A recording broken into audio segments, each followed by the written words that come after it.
a reaction then to what we've heard there? So delighted to see Delroy Lindo get a nomination. I feel like he could have won an Oscar 3 or 4 times over his career. An incredible man. Also glad to see a couple of nods for Sinners across the nomination categories we've seen so far. And I'd also add to that Sentimental Value, a movie that came out, I believe, in December here in the UK. Joachim Trier, wonderful, fantastic director, but it feels like that is building up a bit of steam. We could be seeing quite a few people pretending like they'd watched that movie when, in reality, they had not. But a really great film, but no real shocks. If you're looking for one, maybe the fact that Paul Mescal didn't get a nomination for Best Supporting Actor, but it is sort of the outlier when it comes to the categories this year. No one really knows who's going to win. But if I had to put my money down, it would probably be Benicio del Toro. Okay. Nor your initial just reactions that you were typing away, getting everything in there? Well, I thought the Best Supporting Actress category was really interesting and a good one to watch. So, of course, we had Wunmi Masako, who is from Sinners. She's a Nigerian-British actress. So, you know, it isn't a really great year for the Brits. We know across the board it's not likely to be. However, she's, of course, in the mix, which is great. Amy Madigan, she was a front runner there for her role in Weapons after her win, particularly at the Critics' Choice Awards. So she made the mix as well. And then, of course, Tiana Taylor, now she won at the Globes for One Battle After Another. We were talking earlier about what an incredible role that was. She's also been nominated there. I don't know if anyone we would have expected necessarily to see Elle Fanning in there for Sentimental Value, but we did, so that might have been a bit of a surprise. So that was a really interesting category. We'll get into some of those. Lola, just quick headline thoughts from you. Agree with everyone. One that I'm not sure, I want to know your opinions. Odessa, Marty Supreme. Were we expecting to see her at all in these nominations? I think maybe for me, I think it was a great performance. I would have expected potentially to see her there, but that's the one for me that I'm a bit like potentially a potential snub. Snub? A bit strong? She'd be a worthy part of that group, but she is sort of an ingenue, sort of newcomer to the scene. So next time she's in, but she could have been in there. Elle, I admit, a bit of a shock, but I'm very happy to see her. It's not out of place. Yeah, snub. The post nominations fallout snub stories are always the most read, most engaging, aren't they? What are we looking out for now? We should just explain, give everyone a heads up. That isn't the end of the nominations. They've done it in 2 halves this year. So some of the bigger categories we're still waiting on are coming up in just a couple of minutes' time. Ali, talk us through what you're expecting. So Best Picture, I'm not saying it's a lock by any means, but we will see in the Best Picture nominee category the likes of One Battle After Another and Hamnet. Those seem to be the 2 ones up against each other. Similarly, in the Best Director category, Paul Thomas Anderson for sure. Chloe Zhao feels almost guaranteed. I'd say Ryan Coogler for Sinners. I would like to live in a world where Sinners could end up being our Best Picture winner.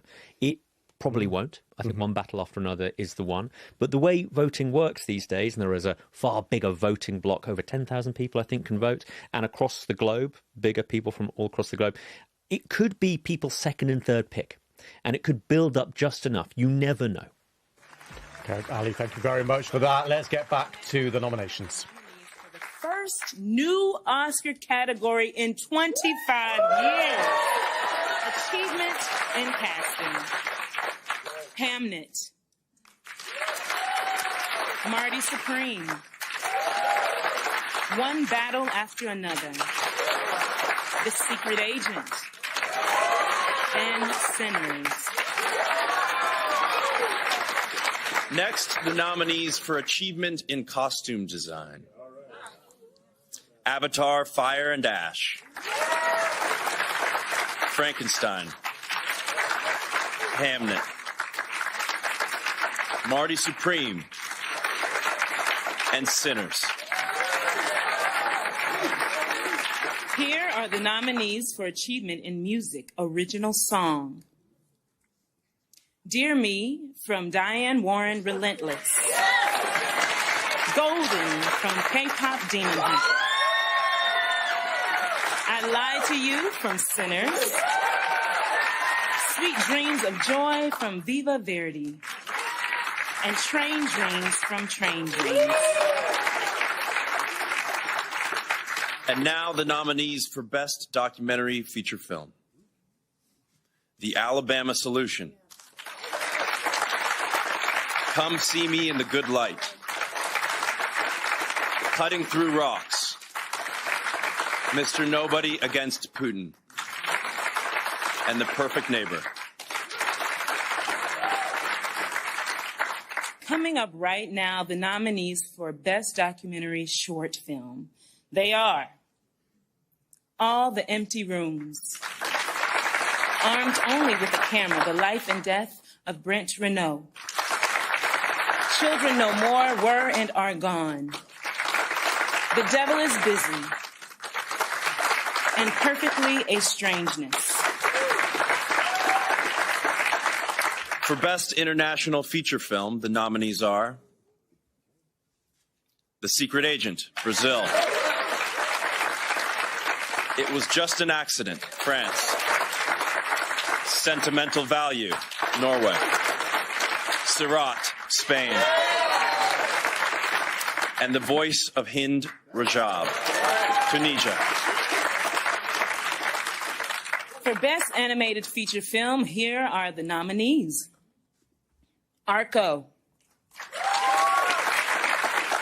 Elio, K-Pop Demon Hunters, Little Amelie or the Character of Rain, and Zootopia 2.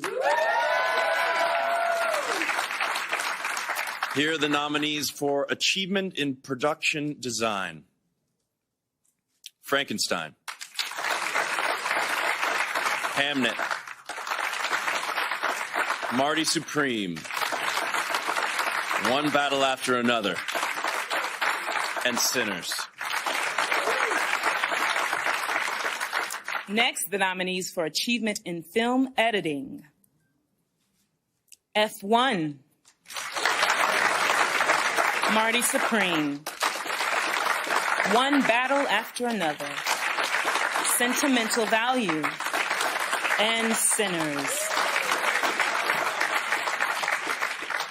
And for Achievement in Sound, here are the nominees. F1,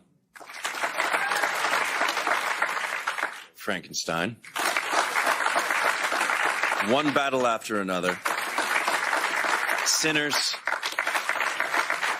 and Sirat. For Achievement in Visual Effects, the nominees are Avatar, Fire and Ash, F1, Jurassic World Rebirth, The Lost Bus, and Sinners. Here are the nominees for Achievement in Cinematography. Frankenstein, Marty Supreme, One Battle After Another, Sinners, and Train Dreams. For performance by an actor in a leading role, the nominees are Timothée Chalamet in Marty Supreme, Leonardo DiCaprio in One Battle After Another, Ethan Hawke in Blue Moon, Michael B. Jordan in Sinner, and Wagner Moura in The Secret Agent. For performance by an actress in a leading role, the nominees are Jessie Buckley in Hamnet, Rose Byrne in If I Had Legs, I'd Kick You, Kate Hudson in Song Sung Blue, Renata Reinsve in Sentimental Value, and Emma Stone in Begonia. For Achievement in Directing, the nominees are Chloe Zhao, Hamnet, Josh Safdie, Marty Supreme, Paul Thomas Anderson, One Battle After Another, Joachim Trier, Sentimental Value, and Ryan Coogler, Sinners. And for our final category, let's read them together. I think you got it. Okay.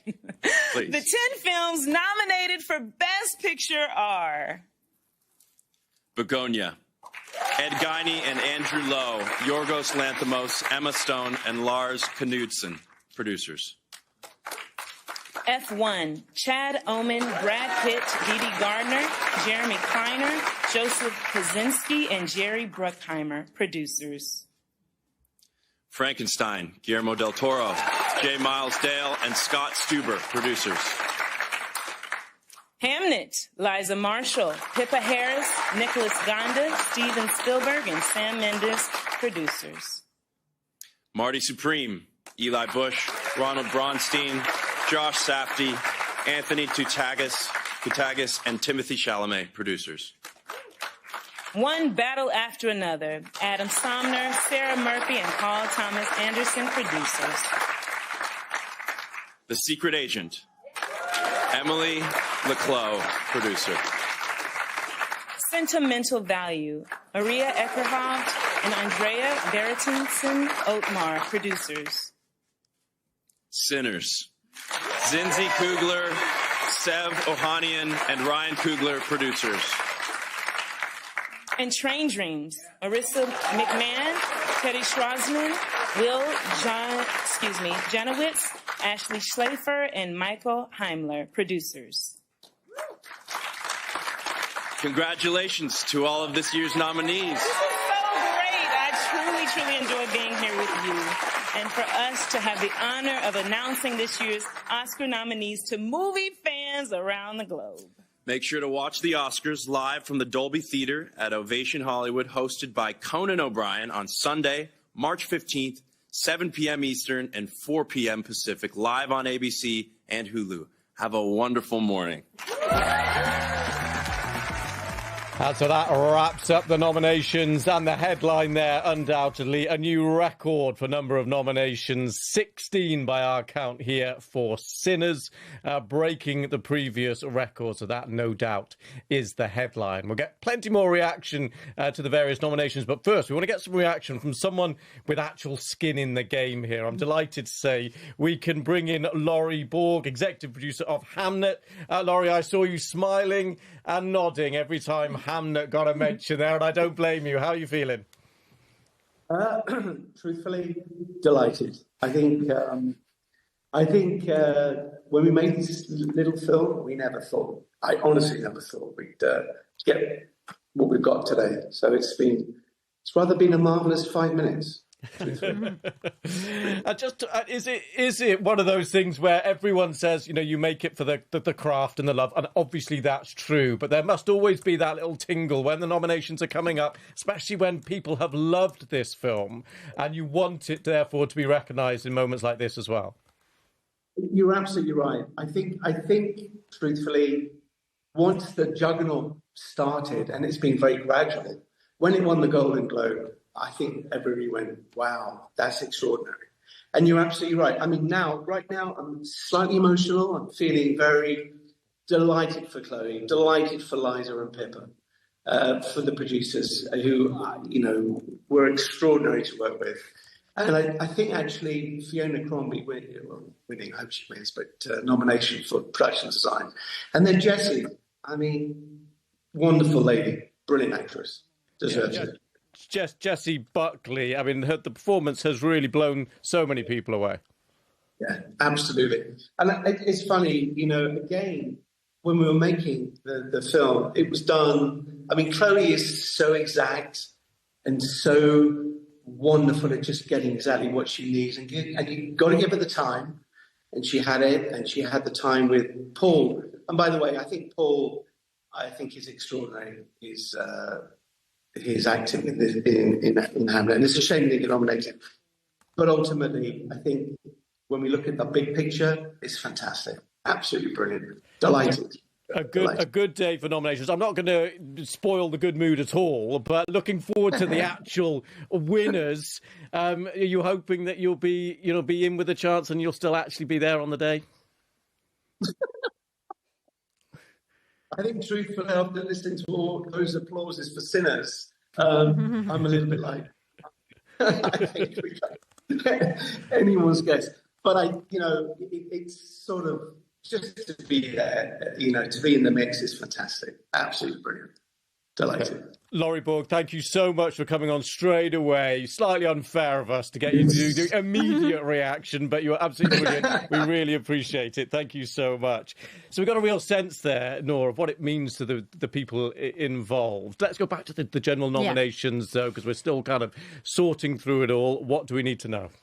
Well, my colleague Ian Youngs has just been messaging me with the tally that he has. So if he's wrong, blame him. But what I have... You can't throw people under the bus like that. No. Sorry, Ian, if you're watching.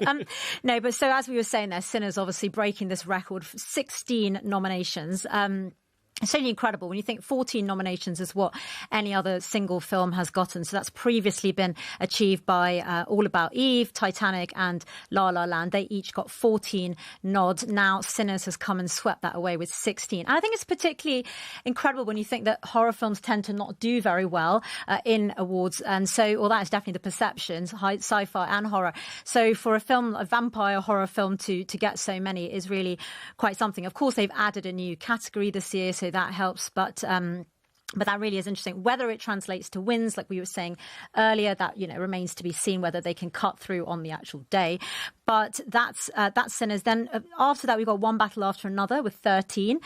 Marty Supreme, Frankenstein and Sentimental Value all have 9 nominations. And then Hamnet in there at 8. So, I mean, those are all films that we expected to be represented here. And that hasn't disappointed. So that's kind of the high level tally. I thought the Best Actor category was really interesting because, of course, Timothée Chalamet, of course, we were expecting to see him there, the front runner. Leonardo DiCaprio going up against him as they did at the Golden Globes. Of course, it was Timothée Chalamet who won there. We've also got Ethan Hawke in Blue Moon, Michael B. Jordan and Sinners, and Wagner Moura for Secret Agent. Now, I think I was quite surprised that there was no Jesse Plemons in from Begonia. Potentially, I think there was quite a lot of speculation that he would make this list. There are, of course, other A-listers who've had films out in the past year. George Clooney, for example, with Jay Kelly, and also Dwayne Johnson, The Rock, for The Smashing Machine. I think they all lost momentum in recent weeks, so people weren't really expecting to see them make the cut, as indeed they did not.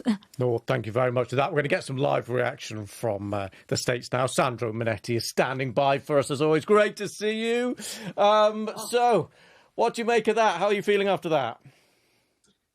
Oscar nominations day is like Christmas morning for movie fans. It's a mix of anticipation, delight, and disappointment. Now, here in Los Angeles, for 6 months now, people have been campaigning for these Oscars with the fervor of a presidential campaign. I was the other day at the Frankenstein Museum. Yes, the movie has its own museum now. We've been at countless sort of Q&As, events, parties. It's all led up to this. It's very exciting. Great show. I'm loving it. So what do you think we can learn from the nominations? That record, of course, for Sinners. Anything else standing out for you? Yes, there's so much. I'm focusing on the snubs. Adam Sandler has 9 Golden Raspberry Awards. Is he ever going to get an Oscar nomination? This was his chance with Jay Kelly. There's been a huge campaign for him. It didn't work out. Sean Penn came in. He was smoking at the Golden Globes. Will he be smoking at the Oscars? Who's going to tell Sean Penn to put his cigarette out? So much anticipation ahead. I like the fact we did mention earlier on that the stories that always get the most click at the end is who's been snubbed and who's going to be angry. Always. So I'm glad you were straight in there with that. What about the fact we haven't really been talking about one battle after another, but it's been a huge juggernaut coming in here. It really has. And Paul Thomas Anderson, the writer, director, producer, has 11 Oscar nominations in the past, no wins. But I think the Oscars on March 15th is going to be his coronation, much like it was last year with Sean Baker for Anora. Yes. Sinners definitely has the most nominations. I expect One Battle After Another to get the most trophies. Will it? So much debate ahead. We'll see. Even more fervent campaigning to come. Okay, and lastly then, just talk us through actors, actresses, leading role, supporting role. What stuck out for you? 25 years after her nomination for Almost Famous, Kate Hudson is back with Song Sung Blue. Great to see her in the mix. I'm particularly delighted to see Ethan Hawke, who for me gave the best acting performance of the year in Blue Moon, in there. He's the outsider. Can he become the front runner? There's so much love for him in Hollywood. He's got to take out Chalamet and DiCaprio. Tall order. Go for it, Ethan. Love it. Sandro, as always, absolutely brilliant. Thank you very much for giving us the insight there. Right, let's come back into the studio. Lola, Noor, and Ali are still with me. Ali, let's come to you. We've just, over the overall kind of reaction to that list, what kind of stood out for you there? Well, let's just acknowledge the locks, or the presumed winners that we're going to see in, what is it, a month and a bit now? Yeah. We have Jessie Buckley in Hamnet, looking likely to win Best Actress. Best Actor looks like it's going to be our Timothée Chalamet. Who else? Best Supporting Actor is sort of an unknown field. We're not really sure who's going to win. Best Director, I think Paul Thomas Anderson. Coronation was used as a word. I think that's fair. Often the Oscars like to give awards, and this is a very generalised thought here, to people who've had a grand career. Not only are they being awarded for that performance, let's say, or in this case, directing and producing and writing, but also their career in the past. So Paul Thomas Anderson feels like a nice fit, and it is a bit strange that he hasn't won an Oscar already. Best Picture, I mentioned Sinners earlier. With that many nominations, I want to remind you guys the last time anything to do with a horror won Best Picture was Silence of the Lambs in the early 90s. That is a long time ago. It's so good to see a movie that is more than just about horror, although obviously vampires are involved. There's so much more to it. Get this broad a series of accolades, of thumbs up from across the whole industry. I'm really excited for Sinners. I'm excited to see Ryan Coogler and his big team, very tight-knit team, doing so well across the board. Okay, Ali, thank you very much for that. And thank you too to Noor and to Lola. Just so you know, we are all staying around. We are all staying live on the stream. You can click the QR code there, as you can see. But that just about wraps up this part of our show. But do stay with us if you can. I'm Lewis Vaughan-Jones, and this is BBC News.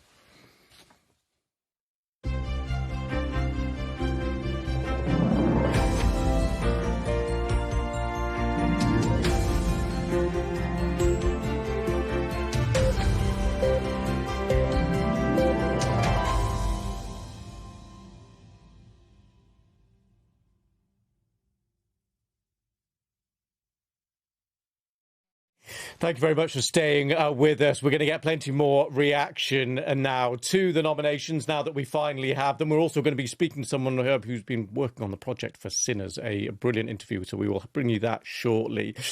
Everyone in the studio is still here. Ali Plum, Noor Nanji, Lola Schroer is here. Lola, let's start with you. Now that we know the nominations, we didn't speak a great deal about Best Director. We got a little bit from Ali just before our little break there, effectively a coronation. But you want to bring in someone else? I do. Now, Hamnet, it got 8 nominations, but Chloe Zhao herself, she got a nomination for Best Director. And our Oscars data team, I just want to give them a bit of a shout out. They've been crunching away, getting us all the important facts.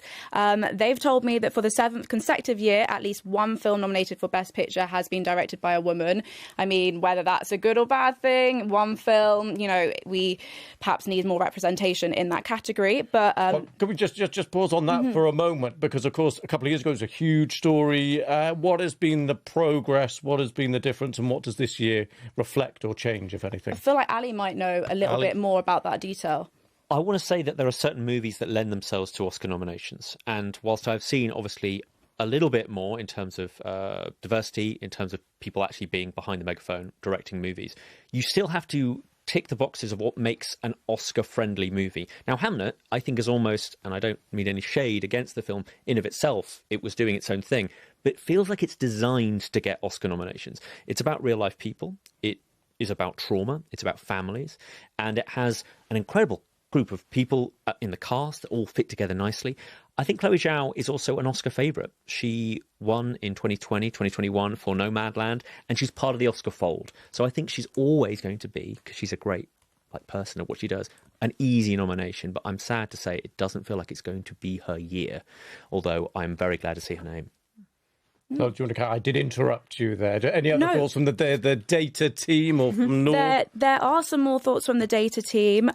They've said that sentimental value, including the director's nominations this year for Best Picture and Original Screenplay. This is his 4th nomination in his career and the first in this category. So that's a bit more information there for you on directors. And don't know if you guys noticed, but apparently there's a record 4 non-English language performances which are nominated this year, so in the acting categories. I don't know, Nora, if you know any more information about that. No, I don't. But what I did want to just bring in quickly was on Wicked, because we've just been looking, crunching the stats and seeing that actually they missed out altogether. So in terms of snubs, and I think it's fair to say that Wicked for Good, the sequel, clearly didn't have the same momentum as the first one. It was the reviews were decidedly mixed as a box office hit, but nonetheless. But you would have expected perhaps a few nominations in there. Cynthia Erivo, of course, did not get a nomination for Best Actress, where I think she was in the running. People did think she might get one. So I think that is very interesting to see, such a big, because last year, don't forget, Wicked, the first part, got 10 nominations. It only ended up winning 2 on the day, but nonetheless, it went in there with real momentum behind it. There's so much momentum behind a film like Wicked normally, and then to only come out with 0 nominations. Yeah, not the year for those big blockbusters. It certainly is the year for Sinners, and I'm delighted to say we can speak to the cinematographer Autumn Gerald Okafor. Thank you very much for coming on the programme. Thank you for having me. Congratulations, record number of nominations. Was that what you were expecting? No, I was actually just texting with our costume designer, and we were talking about it, and I said, could you even imagine that would happen when we were on set? And we both did not think that, no. And so how are you feeling right now? 16 nominations across the board. No, I'm very excited. I think everyone worked so hard on the film, and we believed in it so much, and Ryan is such a special person that it's nice to see everyone celebrated in this way.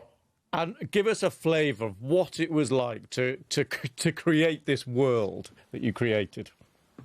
Yeah, I think everyone has such a personal connection to it that all of our heads of departments poured themselves into it, and I think that shows. And so when you do that and you see audiences respond in that way, and you're able to put these faces and these people and this experience on the big screen in 15 perf IMAX, and it's never been done like that before. So to have everyone see it multiple times and contact us and love it, it feels really nice. And I think that's the reason why, is because the people who made it really cared about it and poured themselves into it. And I'm sure this is a question where you can't ever really know, but when you're there on the ground making it day to day, is there a buzz and sense actually this could be something special, or this could resonate? Or do you really and honestly just not have a clue when you're actually making it? No, yeah, I think in this instance with Ryan's script, and because he's such an amazing leader and how excited he is on set, it was infectious, because it starts from the top down, and the relationship that he has with Michael and his actors, like you're watching all of that unfold. And it was so beautiful to see. So you definitely knew it was special, but you can only hope that the world responds in the way that you feel about it. And that has happened. So that feels very nice. That's fab. Autumn, my colleague Lola is just here. Just going to ask you a question as well. Hi, Autumn. Massive congratulations. Now, hello. You've made history with this film. You were the first female DP to shoot in this particular format. And I think when I discuss this film with my friends or people who've watched it, they talk about that Duke joint music sequence scene. Can you go into that in a little bit more detail for us? Because it is so vibrant, so much is going on, and it must have been a challenge, but then I guess also a joy once you saw it. What it ended up looking like to film. Can you tell us a bit about that? Yeah, it's something Ryan always has in his scripts, I'd say. We've done 2 films together now, and there's always something that, is on the page, and it's beautifully written, and it has big imagination, and it probably is a oneer. And so I remember when I read the script, it was a big paragraph, and it read beautifully. And it's just something that once you get on the ground with your team, it requires a lot of meetings and a lot of heart and a lot of planning. But I feel like we all cared so much about it, and it had something to say. I think it's one of those sequences where you're learning about so many different things, but you also feel it. You feel it in your bones. And so it was beautiful to execute because, you don't want the film to show its technical abilities. You just want people to kind of like be wrapped up in the sequence. And so, yeah, I mean, it took a lot of work, and everyone was, elevated and doing their work at the top of their game. So I'm happy that people have asked me so much about it. Autumn, I don't know if you know this, but our Oscars data team has been, crunching away the numbers, and you are the 4th woman in Oscars history to be nominated in the cinematography category. So massive congratulations, and let's see what happens on the night. But that in itself, talking about being the first female DP to film in that format and now getting this nomination, it's a big deal. So congratulations. Thank you. I appreciate it, guys. Yeah, thank you so much. Autumn Gerald Akopal, congratulations. Sinners, absolutely incredible performance across the board today. Thank you for joining us on the programme. Right, Colin Patterson, a familiar face, is standing by. Super quick. Colin, just your initial thoughts, first of all, initial reaction to everything we've seen. Well, the headline today is that Oscar history has been made with the highest ever nominations total smashed. It was 14, held by All About Eve, Titanic and La La Land, and now it is 16 for Sinners. This film that was a huge box office hit, also being rewarded here at the Oscars. And some of the speculation, Colin, Ali Plum is with us here saying, and a couple of people have said, well, it's got the most nominations, yes, and normally that means a hype train, and how much is it going to win, how many is it going to win, and some are also thinking, well, it might win on the nominations, but it might not win on the night. No, if you go back and look at the stats, the last 21 Oscars, the film with the most nominations has only won 6 times. That is because the film with the most nominations is often the one that excels in the technical categories with great special effects and not necessarily translate over to what the Academy believes is the best film of the year. So last year, Amelia Perez, the most nominations, and only won 2 on the night. So yeah, 6 out of 21. It's quite a low stat. So people can get a bit carried away with who has the most nominations. But I think we are right to get carried away today when Oscar history has been made. 98th Oscars, no films ever had as many nominations as Sinners. Yeah, and I'm sure they will be delighted, actually, because it gives, obviously, the Oscars a big, strong headline. Over the last few years, there's been, the cultural relevance question, lots of questions about the voting and the representation and just the engagement and what's been happening. What do you think the state of the Oscars is? Well, the viewing figures have actually gone up for the last 4 years, and I think the way that the Oscars plays so well into social media does actually get people then tuning in to see what is going on live. But the big thing will be the 98th Oscars, the 100th is the last on TV, the 101st is when it moves to YouTube, and a whole new century of Oscars will begin on a new platform, and that will be utterly fascinating to see how it adapts at that time. Colin, brilliant stuff as always. Thank you very much for that. We're going to dig into some of those nominations now. We're going to talk about F1, Ali, because there were some eyebrows raised when that got the nod. What do you make of it? I would say, on the topic of blockbusters, and F1 definitely is one, it made money in cinemas. People saw it. It had a big name in it, Brad Pitt, and it's about something that's huge right now, not just because of Drive to Survive on Netflix, but generally it's going from strength to strength as a sport across the globe. Obviously, it's the Formula One. But I wasn't that shocked to see it. You've got to remember that the Best Picture nominations have a 10-strong bracket. All the others are 5. This allows for potentially, it's my 3rd or 4th favourite film, or you admired it because it made you feel good or gave you that emotional groundswell, that whole, like, I'm in the cinema, I'm having a great time, blockbuster feeling, and you put it in. You put it in your mix. I want to also add that Sinners getting that nominations, it's exciting because it's a movie people have seen. So often I'm in this seat, and I love being here, talking about movies that haven't even come out in the UK yet. We're looking, for example, at Rose Byrne's nomination for If I Had Legs, Then I'd Kick You. Great name, great film, but it isn't out in the UK yet. F1 is. We know what that is. We saw it. We get the idea, and it's good to talk about a movie that people have seen and have enjoyed. So it wasn't the biggest shock, and it's nice to have that under its belt. It will be on its Wikipedia page, but I'm putting money down now. It will not win Best Picture. If anybody wants to take that bet with me, I'll allow it. I'm pleased to say Sandro Monetti is back with us, head in hands there, after Ali Plum's assessment of F1. Not going to make it. What do you make of it? more Oscar history made today. Lewis Hamilton becoming the first Formula One world champion to produce a Best Picture Oscar nominee.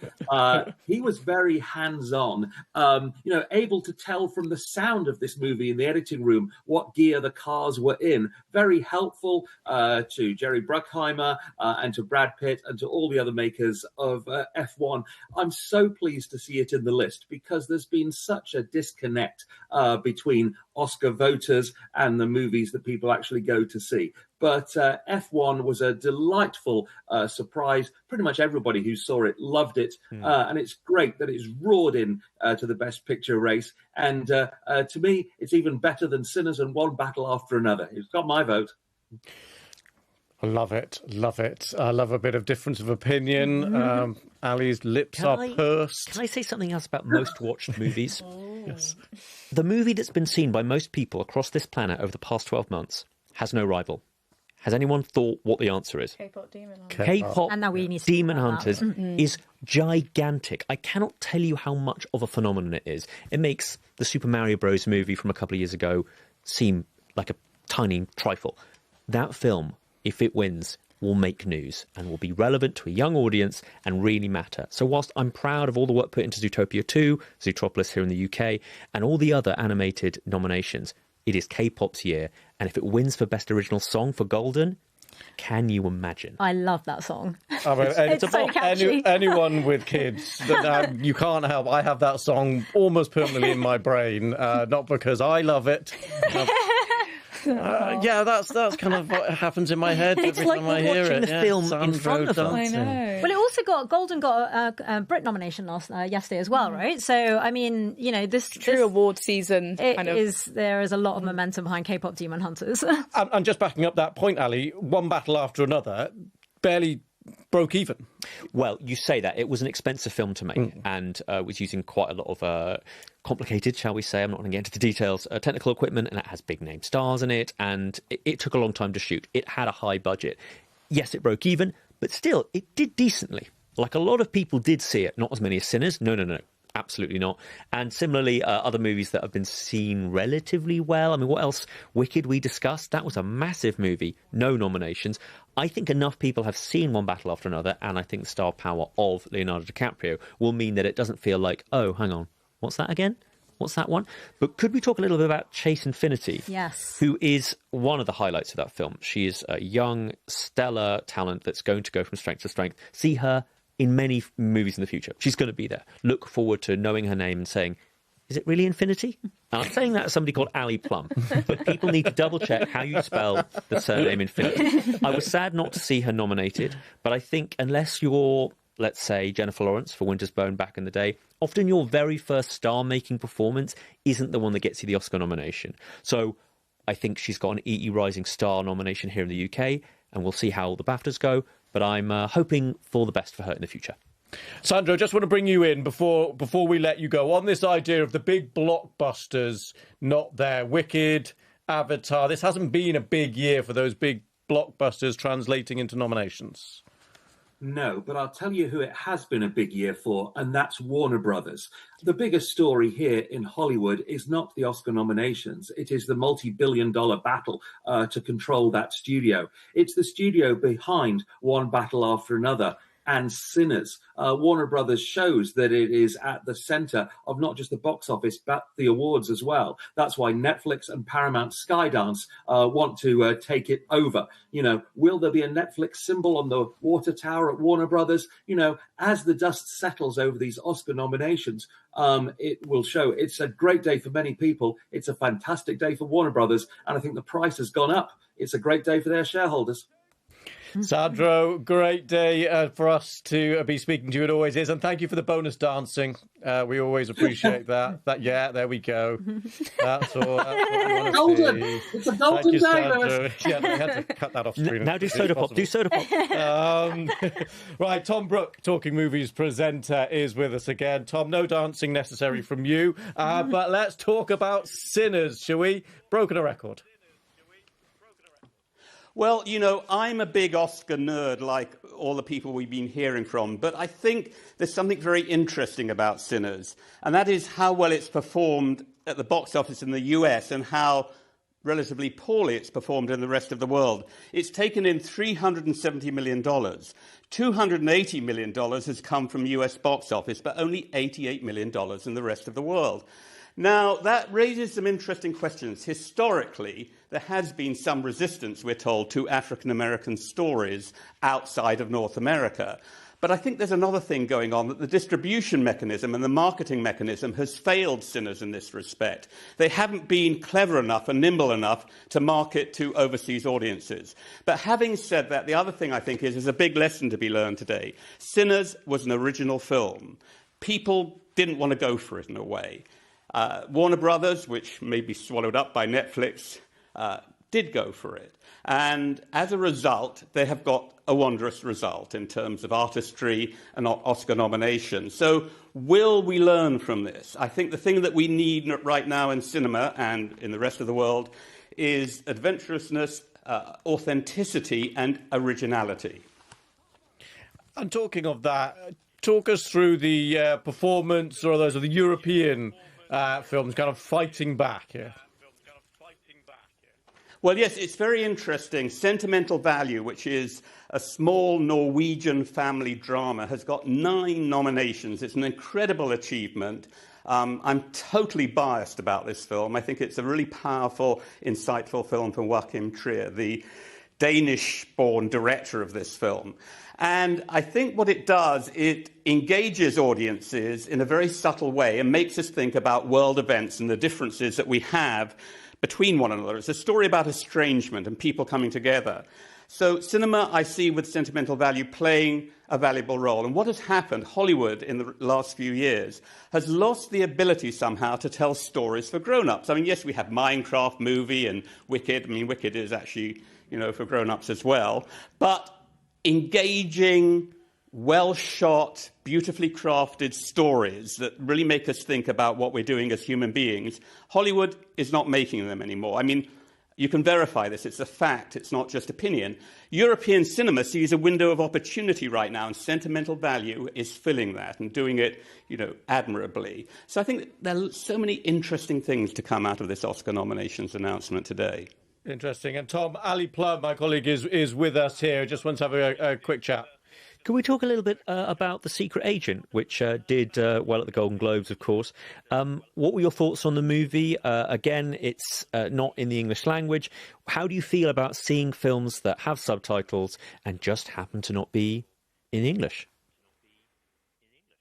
Well, I think Parasite, a few years ago, broke that barrier in a way. Parasite, this picture from Korea, brilliant film, had subtitles, and I think in a way we've got over that. The Secret Agent is a brilliant film. It's set in Brazil during the height of the dictatorship in the early 1970s, and it has kind of resonance, you know, because there are elements of dictatorship always lurking there somewhere in the world, and there's a lot you can learn from this, and this is great for Brazilian cinema today. I mean, they did well last year with another film.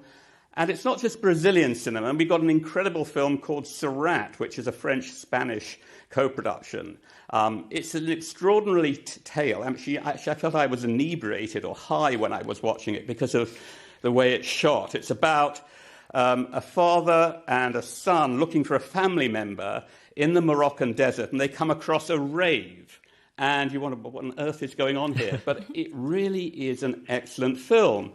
And although I was actually very, very sober when I watched it, and I appreciated the artistry.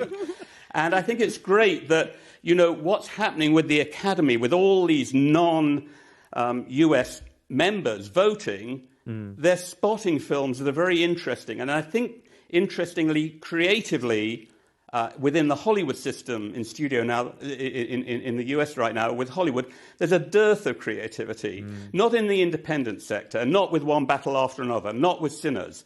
But in Europe, you know, there is some very fine filmmaking. And because of changes in the Academy and who's voting, they're being brought to a world audience. Thank you. Tom, we will let you go to become inebriated or not. We'll leave that to you. But thank you very much.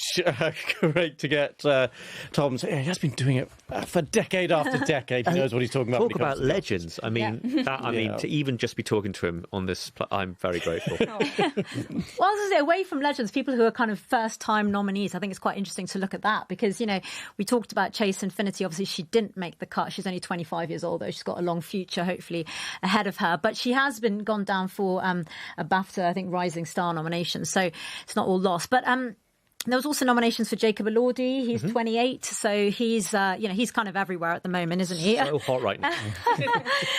No, I'm going to see him at the Wuthering Heights premiere, and I cannot wait. So yes. Fair warning, he's about 6'4", and I think you either need to be very handsome or very tall. Pick a lane. Don't do both. Put my high heels on. That's not fair. I think stilts. Yeah. Anyway. Okay. But no, and then Elle Fanning, who we were saying was perhaps a bit of a surprise, but she's also in her late 20s, so one of the sort of up and coming stars who's been recognised, but then also some of the established actors who surprisingly haven't actually had a nod up until this point. So people like Rose Byrne, who've been talking about, and Wagner Moura as well. So I think that's really interesting. So although some of the people like Chase Infinity did perhaps get a snub, there are others who who are first-time nominees, and that's obviously really exciting. I also just think to talk about the Best Actress category a little bit, because we haven't gone there that much. And of course, we did say going into this that Jessie Buckley was the front runner there. Of course, she's got her nod up against Rose Byrne, who's going to give her a run for her money for her role in that amazingly titled film, If I Had Legs, I Could Kick You. But they both won at the Globe, so I think that's going to be the race to watch in that category. But then there was, Emma Stone and Begonia. I mean, she shaved her head for that role. I mean, it's absolutely, but she's, she's got Kate Hudson, who we spoke about. So I think that's quite a really interesting category to watch. And I just think in terms of the other people who missed out, apart from Cynthia Erivo, who we spoke about, and Chase Infinity as well. I think people like Julia Roberts, she's an A-lister who had a film out in the past year, Jennifer Lawrence, and Sydney Sweeney, who I don't think any of us really expected to see in there. But of course, she is another rising star as well, isn't she? Yeah, I'm happy for Jacob Elordi. I think he's going to have, like you say, one heck of a February with Wuthering Heights. I'm yet to see it. I'm fascinated to see what Emerald Fennell, I always forget how to pronounce her name, how she's going to follow up Saltburn. So Jacob, everyone seems to know who he is. Can I also talk a little bit about the monoculture, right? We used to live in a world not that long ago where you could say, oh, it's the Oscar winner, and everyone would know what that film is, and chances are they'd seen it. I think increasingly, particularly this year, I'm feeling like the Oscars are sort of a menu for people that want to catch up on good films after the fact. You go, right, well, who's won? And then I'll watch these films, rather than the other way around when you were sort of looking at the runners and riders and excited about potentially your favourite winning. Now it's, oh, who's won? Okay, now I'll catch up. So I think it's interesting how the Oscars are becoming sort of more reflective, throwing forward to people watching rather than throwing backward to things people have already watched. Can I also add, and I may forget to say this, so I'll say it now, Ryan Coogler had an incredible back-end deal when it came to Sinners, and not many people have this sort of arrangement. I think Quentin Tarantino was one of the precious few others. He got first dollar gross, so he earned money off actual ticket sales, which a lot of people don't. He had final cut control, so what he said was the movie when it came to the edit. And after 25 years, the rights to the film are his. That is a miracle. Yeah. Warner's wanted to work with him so much, and his team, and Michael B. Jordan twice, Miles Caton as well, that they said, we will give you the movie back in 25 years' time. Wow. That's an achievement. I think it's worth noting, and I think it's sort of gone under the radar. So there are many things to discuss with Sinners, and maybe I should stop talking about it. Well, very good. Lola, just want to bring in what stars you kind of caught your eye that you want to champion after that list is now out. I started this coverage by talking about Tiana Taylor, and I want to kind of end it talking about that. She has had a proper breakout year, and it was very interesting because we could hear the reaction to the different names and it being read out, and the cheer that the room gave when she was nominated for her performance in One Battle After Another, I think is totally deserved. She's 35 years old. She's done so many different things, from being a choreographer to a singer to starring in reality TV shows. But she held her own up against proper big actors like Leonardo DiCaprio in this film, and I think it's a very, very deserved nomination, and it's just exciting for her. We talk about Jacob Elordi, Chase Infinity, obviously they are slightly younger stars, but it's lovely to see a woman like Tiana Taylor get recognised, and it's just exciting to see where her career goes. She seems to be the most likely winner, I would say, because of the Golden Globes. I'd also like to mention the BAFTAs, whose nomination day, just to be clear, is on the 27th, I think, so in less than a week's time. And the BAFTAs, in terms of influencing the Oscars, are more and more important. I believe it's still the case this year that when the Oscars are still able to vote, the BAFTAs will have announced who has won. So we talk about the Golden Globes feeding into nominations for the Oscars. The BAFTAs have more and more importance on their own terms, of course, but also in terms of influencing voters, international voters in particular, when it comes to where they finally put their tick when it comes to actually voting. I'd also add there is the unspoken truth that a lot of people don't watch the movies that they vote for. And look, this is very hard to substantiate, but people will finally decide what they're going to watch now the nominations are out. So wait for the BAFTAs, wait for the nominations, and I think a few people in the voting department are going to be like, oh, I better watch the film. Well, there was that amazing moment in the BAFTAs last year when Mikey Madison won Best Actress, right? And that, you know, everyone was expecting it to be Demi Moore, and that then set the way into the Oscars. So I think you're right. I think you're definitely right. People will be watching the BAFTAs very closely. Now, finally, we've only got a couple of minutes left. Now that all the nominations are in, no huge surprises, but just let's throw forward to March. The actual winners. What are the names that we should be looking out for now in whatever category you kind of fancy?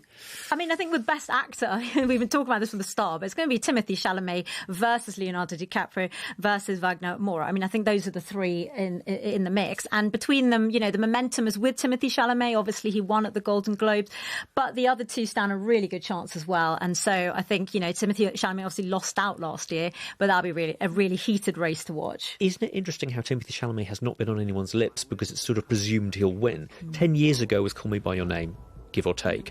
And he has said publicly in a way that very few people can. I think Leonardo DiCaprio could say it before he won for in 2016, I believe. I want this. Yeah. I want it. And normally the rule is just say you'd like it. He's all about greatness. And I mean, I think we saw that in the kind of marketing campaign for Marty Supreme. He spent some of his own money on it. He produced it, yeah. From ping pong balls in a field to SD Kid to Susan Boyle. You know, it was a lot. Brilliant stuff. Lola, thank you so much. Noor, thank you so much. And Ali, thank you so much. That brings an end to our coverage here of the nominations. The headline, though, that record-breaking number of nominations for Sinners. And middle of March is when we find out who wins. I'm Lewis Vaughan-Jones. This is BBC News.